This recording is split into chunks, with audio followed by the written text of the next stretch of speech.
E aí galera, aqui é o Mark, não sei mais um vídeo dessa vez falar sobre Darksiders 3. Isso mesmo, dicas de Darksiders 3. É um jogo que chegou aí recentemente pra gente, né, da nova geração, ou da atual, né, que já tá ficando velha. E muita gente encontrou dificuldade, inclusive eu, porque é um jogo que realmente tem dificuldade um pouco mais elevada do que o normal. Eu tomei uma surra, então eu queria fazer esse vídeo de dicas pra familiarizar vocês ao jogo e ao esquema de batalhas e tudo mais, pra que vocês não encontrem tanta dificuldade e acabem abandonando o jogo sem necessidade, né? Então, bora lá. No game nós teremos vários itens pelo mapa e é muito importante que vocês fiquem focados em pegar todos eles. Muitos deles são ditos almas de Luster ou algo assim, ou de Lushir. Eu não sei exatamente como se tem que pronunciar isso. Mas bom, essas almas de Lushir nada mais são almas que você vai poder usar para aumentar o seu LV. Tudo bem, nós não chegamos nessa parte ainda, mas vamos chegar. Então fique apenas com essas coisas na sua cabeça, sobre os itens e tudo mais. Bora lá. O game ele possui sim uma árvore de habilidade que transforma tudo em level. E como isso funciona exatamente? É o seguinte, cada inimigo que você matar vai lhe conceder almas. Essas almas vão ser a moeda do jogo, como em Dark Souls, por exemplo. Então você vai encontrar um demoninho bastante conhecido da gente aí, né? E ao apertar B, ou bola, ou algum botão no PC, você vai acabar tendo uma animaçãozinha de conversar com ele. E aí lá você vai ter uma opção de entregar almas. A questão é a seguinte, quando você completa aquela barrinha das almas, você chega num próximo level, e esse próximo level lhe concede um ponto de habilidade, do qual você pode acrescentar ou na sua vida, ou no seu dano, ou no arcano. Eu sinceramente deixei o arcano bastante de lado, mas é óbvio que se você achar muito interessante, pode sim colocar nele, só que eu preferi muito mais investir em dano e em seguida em vida, porque com o tempo você vai notar que investindo em vida, os danos dos inimigos não vão te afetar tanto, já que por mais que a sua barra de vida não pareça ser tão grande, foi acrescentado bastante coisa nela ali. Então isso vai ajudar você bastante a ficar vivo durante a sua exploração e tudo mais. Outra coisa sobre os levels. Essas almas de luxo, quando você pegar elas, você pode quebrá-las, né? Entre aspas, quebrá-las ou transformá-las em almas mesmo, né? Digamos assim. No caso, ao transformar essas almas, você vai ganhar alma para poder investir no seu personagem, no level. Você vai poder entregar essas almas e aí subir de level mais rápido. Ou seja, por isso é muito importante que você explore o mapa de Darksiders 3, porque ele vai te conceder vários itens, e não são só essas almas não, mas também são itens de vida, cura, ou então para usar o modo fúria e por aí vai. As armas, elas não são assim tão variadas não, mas possuem até que uma quantidade legalzinha, e como a gente vai ganhando no decorrer do jogo, se torna meio que surpreendente tê-las, sabe? Eu ainda não gerei o jogo não, mas eu já vi que tem bastante coisinha ali. E eu queria fazer esse vídeo agora exatamente por isso. Mesmo não tendo zerado, eu peguei muita visão do que esse jogo pode te fornecer. Nele você vai ter os combates, e é muito importante que você pense da seguinte maneira aqui. Esse jogo ele não é mais similar ao primeiro Darksiders ou ao Darksiders 2, muito pelo contrário.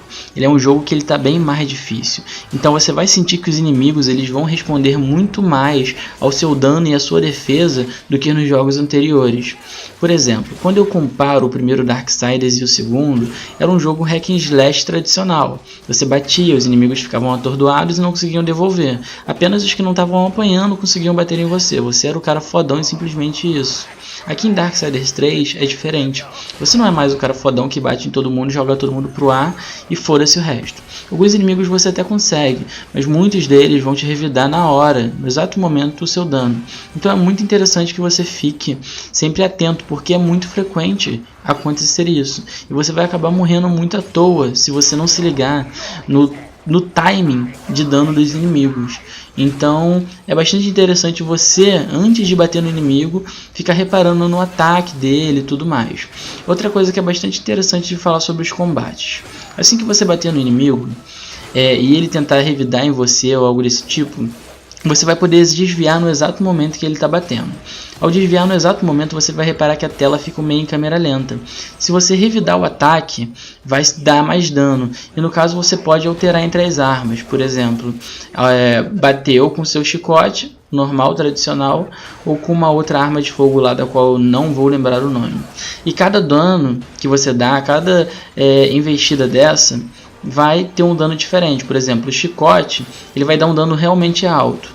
Mas, por exemplo, o ataque de fogo vai deixar o inimigo queimando, além de dar um dano muito alto também. Então daí vem do seu gosto mesmo, eu gosto de variar bastante. Os puzzles desse jogo estão bem difíceis.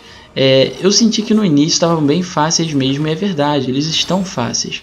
Mas com o decorrer do jogo você vai reparando cada vez mais coisas mais complicadas. E como responder em relação a isso? É o seguinte, gente. Os puzzles eles são mesmo mais complicados, mas se vocês prestarem atenção no diálogo, no cenário e em tudo que o jogo te ensinou até ali, não se torna um bicho de 7 cabeças não. Eu já cheguei a perder bastante tempo em um, mas ainda assim eu continuo mantendo a minha postura de que eles são puzzles desafiadores, mas não são nada impossíveis. É visível que esse jogo bebe das fontes de Dark Souls, e como ele está fazendo isso, é muito perceptível que ele vai fazer aquela jogada de map design, onde um ponto interliga com o outro. Tendo isso em vista, cara, vão ter lugares em que no início você não conseguia acessar, depois você consegue, e obviamente que se você for explorar e ver o item que está lá, vai ser um item de grande valor, porque muitas vezes você vai não querer perder tempo fazendo isso, mas se você fizer, às vezes vai ser gratificante. Então eu recomendo que sempre tentem. Outra coisa, sabe aqueles inimigos maiores e que geralmente parecem até ter uma áurea negra entre eles? Tente derrotá-los sempre usando o modo Fúria.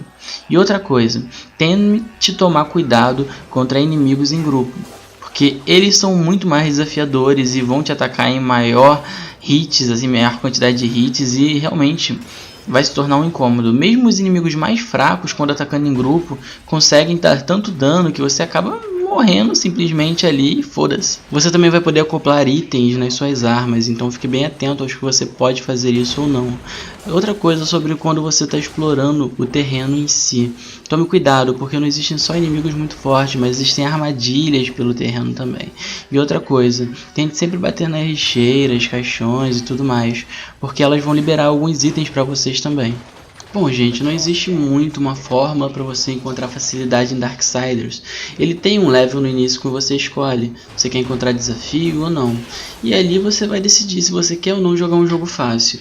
Mas é aquilo, tudo que eu falei aqui é mais para te situar no jogo, te dar uma ajuda, não te deixar tão cru assim para jogar o mesmo.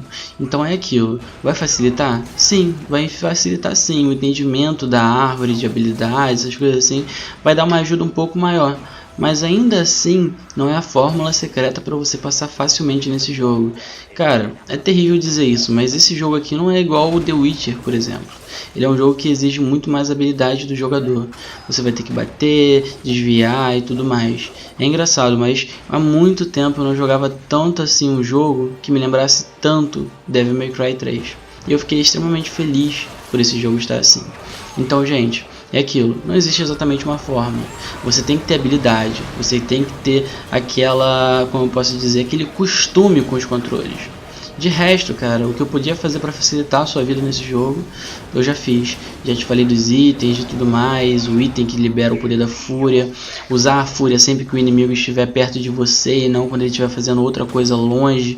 Então, essas coisas vão facilitar muito a sua vida. Inimigos em grupos, sempre manter distância, tentar atacar um por um. E sim, dá pra fazer isso, dá pra chamar a atenção de cada um a certa distância. Então, gente, é isso aí. Se você gostou do vídeo, deixa aquele like. Se quer ver vídeos como esse, se inscreve aí no canal, dá aquela força pra mim.